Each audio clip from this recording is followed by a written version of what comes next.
He's been improving so much, but already came to the tour as a full-on player. Something has broken inside Carlos Alcaraz's world. You can feel it bleed through the screen. Then a legend leaned in. Martina watched the boy king unravel and asked the question everyone dodged. Who steers this kid now? Navratilova finally reveals the answer, and it guts the fairy tale. She names who really controls his shattered career. Sit with the wreckage first. The golden Spaniard has vanished since April. A torn right wrist holds him hostage. The ache will not fade. Whispers of a dead season darken by the hour. February's world number 1 has crumbled to 3rd. Cincinnati and the US Open still print his name, yet his own body keeps voting no. Every comeback clip trembles with hesitation. Zverev seized Roland Garros while he watched from a couch. Sinner ripped Wimbledon away weeks later. His crowns slipped into lesser hands. Now trace the poison to December, when Juan Carlos Ferrero, his mentor since 15, walked out and buried every honest reason.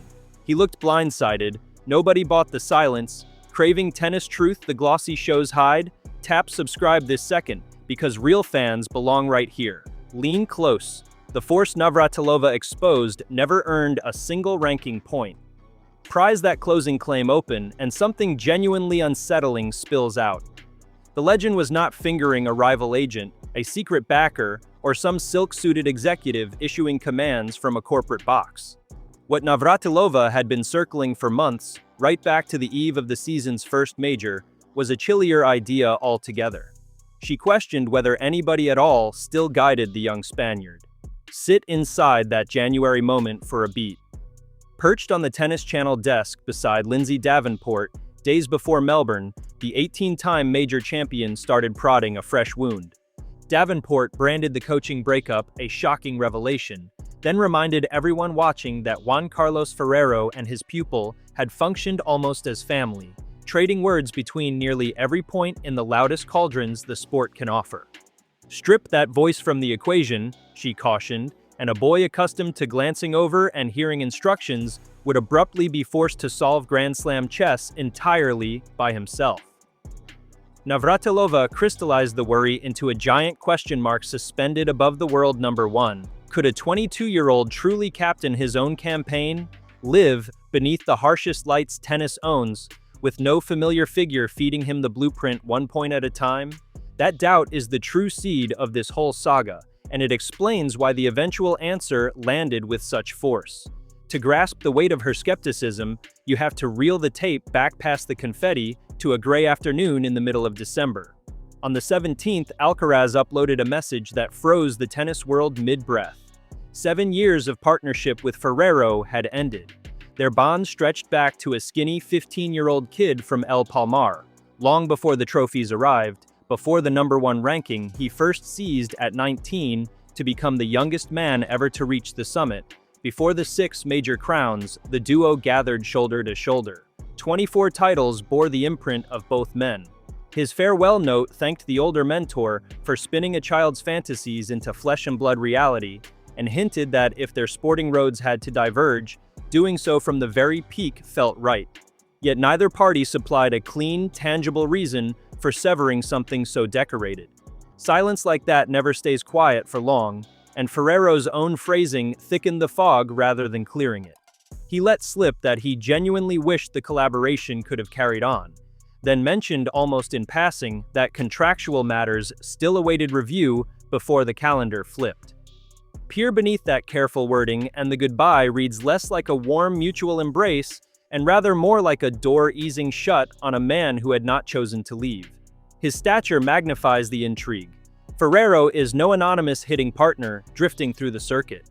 He captured Roland Garros back in 2003 and scaled the world rankings to their apex in his own playing days, so watching him ushered aside carried undeniable gravity. Months afterward, he admitted he could never refuse a summons if his former protege ever reached out, and in a twist that set social media ablaze, he publicly toyed with the notion of one day slotting into the camp of Jannik Sinner, the exact rival hunting Alcaraz at the top of the ladder. A coach who felt discarded, yet remained devoted, only sharpened everyone's curiosity about what had really fractured. Into the void created by his exit stepped a quiet man from Alicante. Samuel Lopez, 55, had threaded an entire career through professional tennis without ever chasing a spotlight.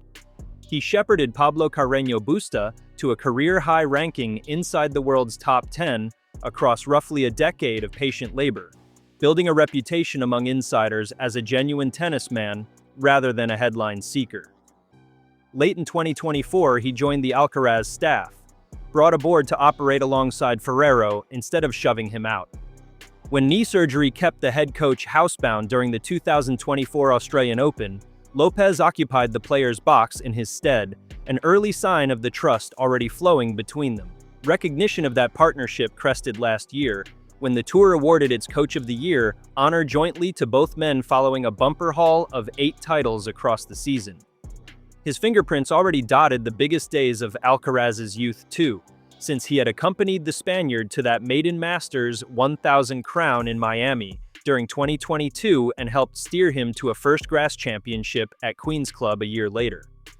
Promoting a figure with that resume once the split went through therefore looked less like a desperate gamble and more like the obvious next step. Vitally, Lopez declined to tear down a working machine. Speaking with Marca, he swatted the drama aside by insisting that nothing meaningful had actually shifted because the plans were already sketched, and then he flagged one adjustment that reshapes this entire debate about command. His player, he explained, had begun immersing himself far more deeply in his own preparation than before. That solitary detail demolishes the shadowy villain the headline dangles in front of you. Alcaraz was not surrendering the wheel to some fresh overlord. Quite the reverse, he had tightened his own grip on it.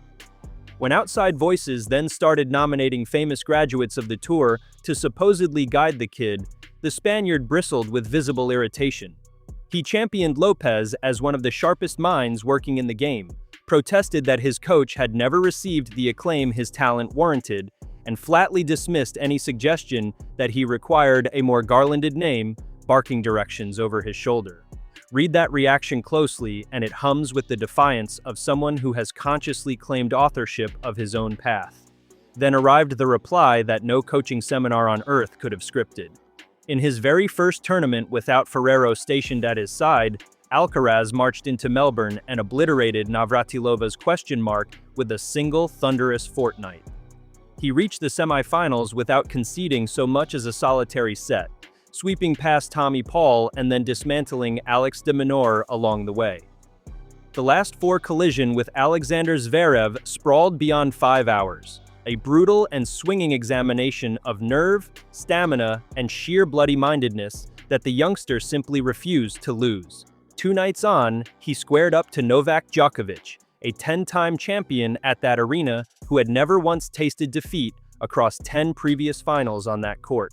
The opening set slid away 2-6 as the veteran erupted from the gate, yet the Spaniard absorbed the barrage, wrenched the momentum inside out, and closed the contest 7-5 in the 4th after 3 hours and change of savage tennis. Watching from the stands sat Rafael Nadal, the very compatriot whose historic benchmark was about to fall. The magnitude of what unfolded that night is difficult to overstate. At 22 years and roughly 8 months, Alcaraz became the youngest man in the sport's entire history to complete the career Grand Slam, snatching that milestone at his 5th attempt in Melbourne.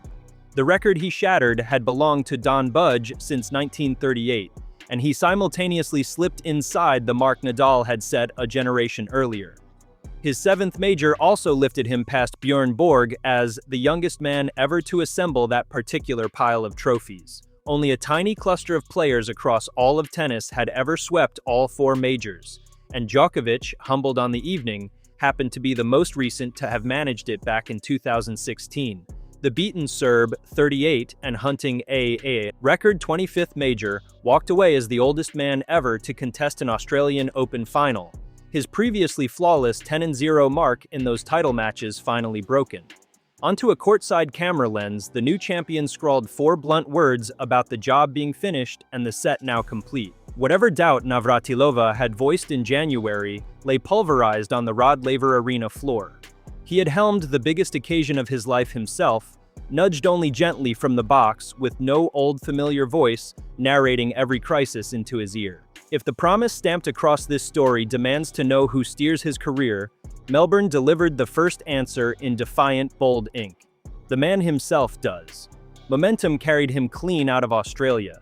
He hoisted the trophy in Doha soon afterward, stretching an unbeaten opening to the year that had pundits murmuring about John McEnroe's ancient run of 42 straight victories from 1984.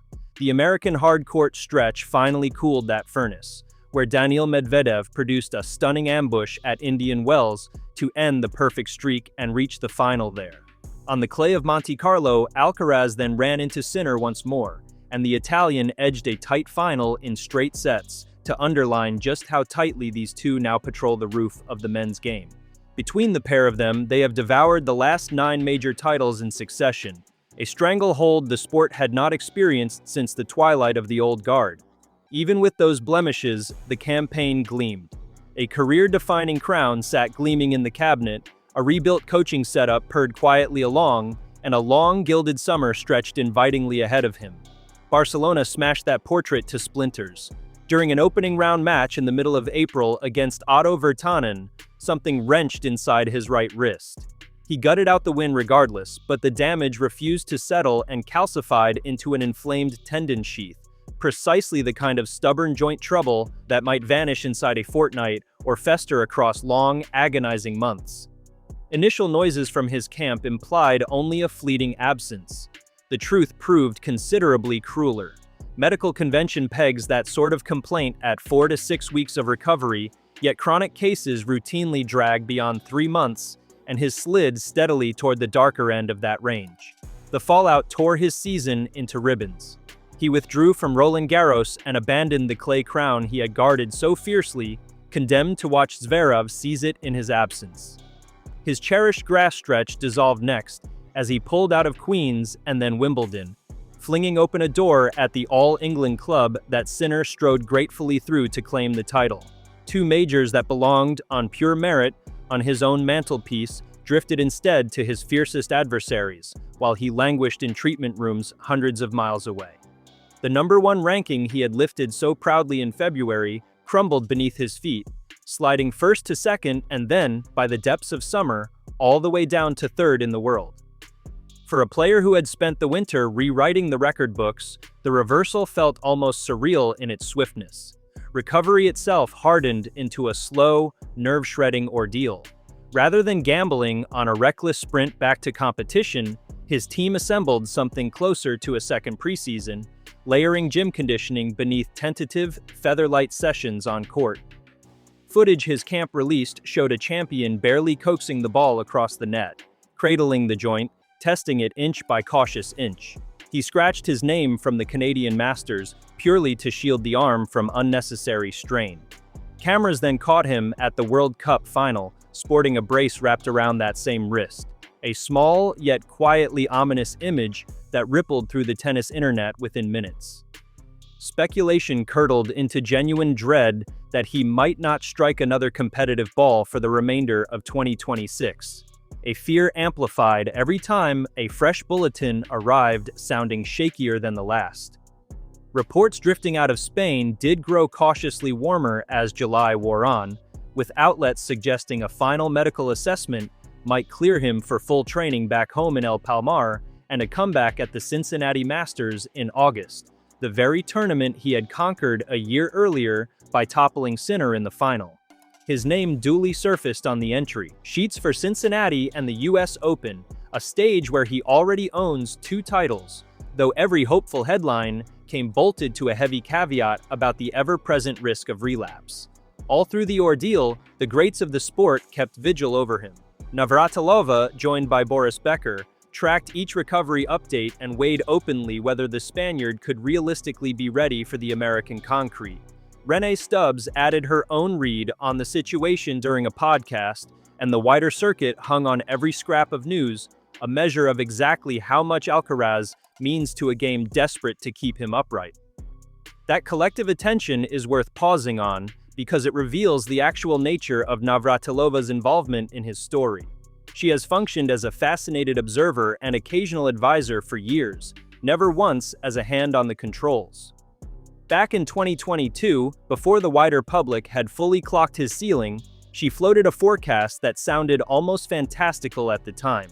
She called him a physical specimen who needed to change nothing about his body, praised the completeness of a game that blended slice, drop shot, lob, raw power, and even a Federer-style charge to the net, and credited Ferrero with laying the tactical foundations. A year later, on the Wimbledon lawns, she nudged the young man toward more slicing and more forward pressure on grass. He cheerfully admitted he would follow on the spot given her 9 championships at the venue.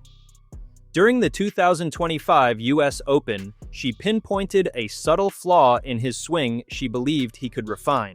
And after his triumph in New York, she marveled that he already sat on 6 majors at 22, while she herself had not landed her first until 21. Insight, admiration, the odd sharp critique, and finally that January question mark about his guidance. None of it amounts to control, and every word of it faithfully underlines the difference between a mentor and a master, which drags the whole affair straight back to the provocative promise stamped across the thumbnail. When Navratilova finally revealed who really controls Carlos Alcaraz's career, she was not unmasking a hidden puppeteer lurking in the wings. She was exposing an emptiness, and buried beneath that emptiness lay a truth the noise had smothered. Nobody scripts his decisions from an agency desk.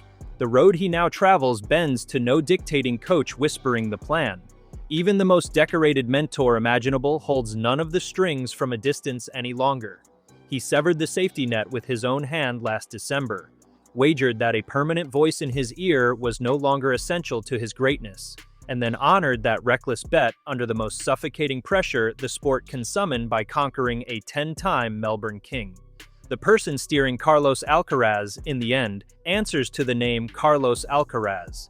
And yet a deeper, darker irony crowns the entire tale, the kind that turns a simple story of a young man seizing his independence into something closer to tragedy. For all the fresh authority he wields over his own direction, the genuine force governing his 2026 sits maddeningly beyond the reach of any strategy session or sheer act of will. A single inflamed joint in his right arm has commanded his calendar since April with total indifference to his ambitions. 2 Grand Slam title defenses evaporated at its command. His clay and grass campaigns were swallowed whole. The ranking he treasured bled away without a flicker of mercy or negotiation. That is the quiet punchline lurking beneath the roaring headline, and it reframes everything. The Spaniard answers only to himself these days, cut loose from the father figure who molded him and backed by a coach, content to let the player lead the room.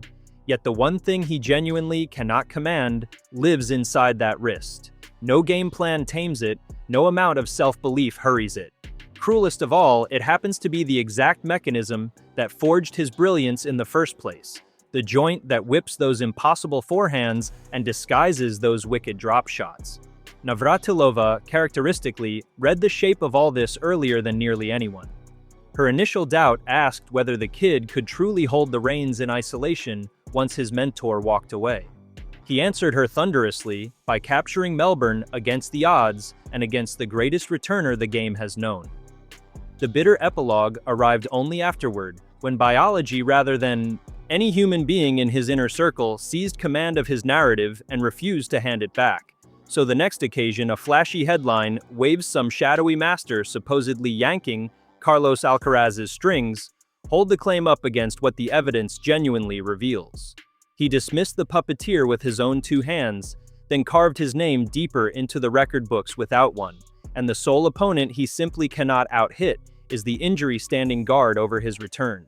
If breakdowns exactly like this one are the reason you keep coming back, the kind that trade cheap myths for the honest, complicated story underneath, then do this channel a fast favor before you drift away. Hit that subscribe button right now. Switch on the notification bell so the next revelation reaches you the very moment it drops, ahead of the crowd. Afterwards, settle the argument for us down in the comments, because your read on this genuinely matters to how we cover what comes next.